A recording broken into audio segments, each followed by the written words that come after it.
morning. Very productive day. Forever, I've been trying to get to a point where I can get these subframe bushings on. And they are finally on. I learned some valuable lessons. I'll put a video, I recorded a video rather for how to do these, and I'll be posting them some point today. But basically what happened is in one of the sides, I ended up putting in upside down. I thought I checked the pictures and I put them the right side up, but there's a lip. Let me show it to you. There we go. So this is upside down now. So there's a lip here, right? And I was putting the lip part on the other side. And the way this is designed is that you shouldn't have to remove this entire thing from your car in order to remove the subframe bushings. And there's a special tool that you use. So anyway, that was one problem.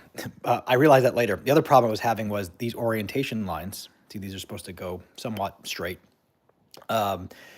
As I was tightening this down, or kind of pulling into the cup, they were rotating. And so it wouldn't be like this, it was like that, and it shouldn't be that way. And the reason why that would be bad is because these bushings are designed to deflect load in a certain direction, certain orientation.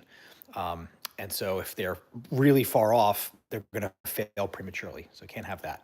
Anyway, I figured it out eventually, and I'm an expert. And it's funny, in the time it took me to get the first one right, I was able to bang out the rest of all three of them, or all four of them, in about 8 minutes. It's kind of cool. Also, you put them in the freezer.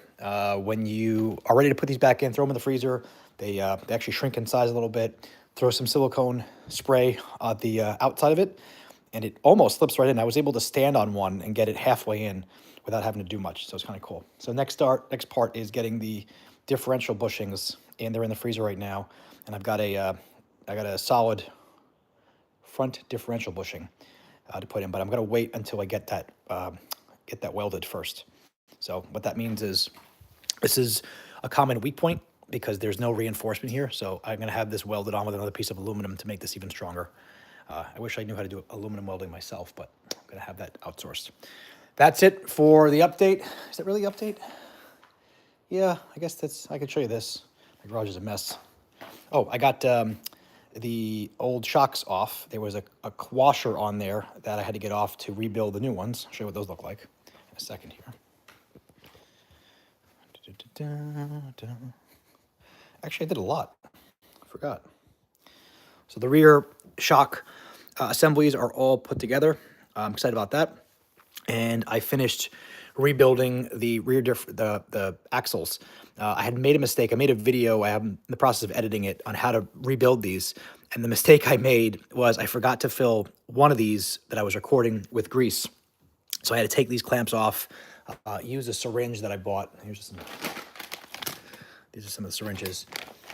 And use that to kind of slip in there and fill this both sides of the boot with grease. So those are all done. It's nice finally getting to a point where I'm starting to either A, assemble parts, or B, put parts on the car. So hopefully it won't be too long.